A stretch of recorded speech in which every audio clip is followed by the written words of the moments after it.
জানাবে আইয়ুব নবী, উনি আল্লাহর প্রিয় বান্দা ও ওলি ছিলেন, নবী ছিলেন। আর আল্লাহর হুকুম অনুযায়ী আল্লাহর বান্দাদেরকে সঠিক পথের দিকে আমন্ত্রণ জানাচ্ছিলেন, সত্যকে এবং হক জিনিসকে ফলো করতে বলছিলেন।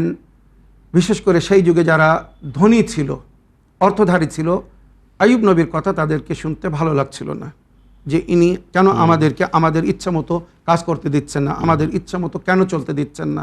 উনি যে এলাহি সংবিধান বলছেন, আমরা যদি সেগুলো ফলো করি, মেনে চলি, তো ছোট বড় গরিব সবাই একসঙ্গে এক জায়গায় এক প্ল্যাটফর্মে জমা হতে হবে, এক জায়গায় বসতে হবে।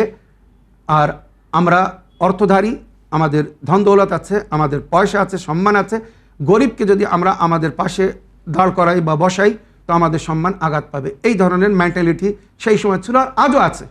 তো জানাবে আইয়ুব নবী এর বিরুদ্ধে বলছিলেন। তাই লোক ওনাকে পছন্দ করছিল না, যে বড়দেরকে, তাদের কথা হচ্ছে বড়দেরকে বড় থাকতে দাও আর ছোটদেরকে ছোট করে রাখো, যেটা এখন বর্তমান পলিটিক্স বা বর্তমান সমাজের মানে অন্যায় প্রণয়নকারীদেরও কথা, যে আমরা বড়, আমাদেরকে বড় থাকতে দাও, আর যারা গরিব তাদেরকে গরিব করেই রাখো, এতেই মঙ্গল। এই ধরনের মেন্টালিটি কিন্তু আজও চলছে। তো এর বিরুদ্ধে জানাবে আইয়ুব নবী বলতেন।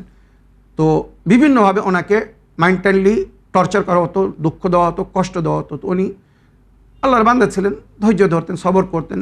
সবরে আইয়ুব বিখ্যাত কোরআনের মধ্যে যার জিকির রয়েছে। একসময় উনি এই সমস্ত নিয়ে টেনশনে ভুগতে ভুগতে শারীরিকভাবে দুর্বল হয়ে গিয়েছিলেন, আর ওনার পুরো শরীরে মানে ঘা হয়ে গিয়েছিল, দানা বাহির হয়েছিল, পোড়া বাহির হয়েছিল। তো এটা একটা বড় পরীক্ষা ছিল, যেটা কোরআনের আয়াতের মধ্যে উল্লেখ হয়েছে। জানাবে আইয়ুব নবী নিজেও আল্লাহর কাছে প্রার্থনা করেছিলেন, রব্বে আন্নি মাসানিয়া যুররু ওয়া আনতা আরহামুর রাহিমিন। আল্লাহ, আমাকে বিপদ ঘিরে নিয়েছে, সমস্যা আমাকে চারিদিক থেকে ধরে নিয়েছে, আমি নিরুপায় হয়ে গেছি, আল্লাহ আমার সমস্যার সমাধান করে দিন। রব্বে আন্নি মাসানিয়া যুররু ওয়া আনতা আরহামুর রাহিমিন, আপনি সবচেয়ে দয়াময়। এত অসুস্থ হয়েছিলেন যে শেষে গ্রামবাসীরা ওনাকে গ্রামে আর থাকতে দেয়নি, ওনাকে জঙ্গলে ফেলে এসেছিল, যেটা ইতিহাসের মধ্যে লেখা হয়েছে। ওনার একমাত্র স্ত্রী জানাবে রাহিমা বিবি শেষ নিঃশ্বাস পর্যন্ত নিজের স্বামীর সাথ দিয়েছিলেন। উনি বড় ধৈর্যধারী নারী ছিলেন। তাই উদাহরণ দেওয়া হয়েছে যে সুন্দর নেক নারী বা সুন্দর স্ত্রী যদি হতে হয়, তো রাহিমা বিবির মতো হও। বিপদের সময় নিজের স্বামীকে ছাড়েননি। জানাবে আইয়ুব নবী অর্থধারী নবী ছিলেন, ওনার কাছে অনেক পয়সা ছিল, কিন্তু চিকিৎসা করতে করতে সব শেষ হয়ে গেল, ধন দৌলত সব। এমনকি ওনার বাচ্চারাও ওনার থেকে মানে দূরে চলে গিয়েছিল, বাচ্চারা অনেকে মারাও গিয়েছিল কষ্টের মধ্যে থেকে বা সহ্য না করতে পারে। তারপরে আল্লাহ রাব্বুল আলামিন ওনাকে সুস্থতা দান করেছিলেন। ইন্নাল্লাহা মা'আস সাবিরিন, উনি ধৈর্য তুলেছিলেন, আল্লাহ ওনাকে সুস্থতা দান করেছিলেন। আর উনি 140 বছর বেঁচে ছিলেন রাতের মধ্যে।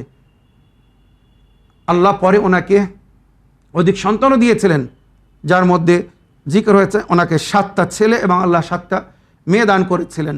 উনি ধৈর্য ছিলেন বলে। তো এখানে ওনার এই ঘটনা থেকে অনেক কিছু আমাদের শিক্ষা নেওয়ার আছে। বালা মুসিবতের সময় আমাদেরকে ধৈর্য ধরতে হবে, আল্লাহর প্রতি বিশ্বাস রেখে চলতে হবে। ইন্না মা'আল উসরি ইউসরা, সমস্ত সংকটের সমাধান আছে, সমস্ত সমস্যার সমাধান আছে।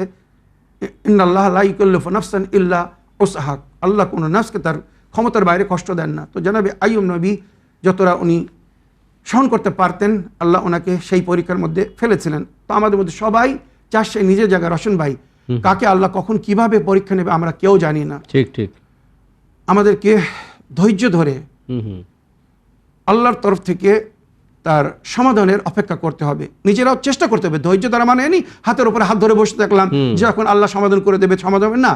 নিজেরাও চেষ্টা করতে থাকতে হবে, যেটা কোরআন বলছে, হাদিসের মধ্যে উল্লেখ হয়েছে, আল্লাহ দিকে তুমি এক কদম বাড়াও, আল্লাহ তোমার দিকে আসবে। তুমি আল্লাহর একটু মদত করো, আল্লাহ তোমারও মদত করবে।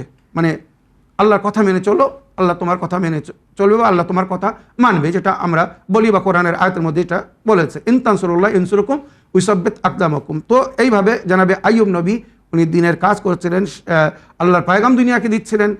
তো যারা দুষ্কর্মী বা পাপী ছিল, যেমন আজকের দুষ্কর্মী বা পাপীরাও মানে আল্লাহর ভালো বান্দাদের, নেক বান্দাদের, ওলিয়া উলিয়াদের কথা শুনতে চায় না, সেই সময় তারা শুনতে চায়নি। আর যেমন আজকের দুষ্কর্মীরা, পাপীরা, প্রভাবশালীরা, জালিমরা আল্লাহ নেক বান্দাদেরকে সবসময় ক্ষতি করার, আঘাত করার চেষ্টা করছে, তখনও সেটা করেছিল। যার একটি সুন্দর উদাহরণ জানাবে আইয়ুব নবীর জীবন।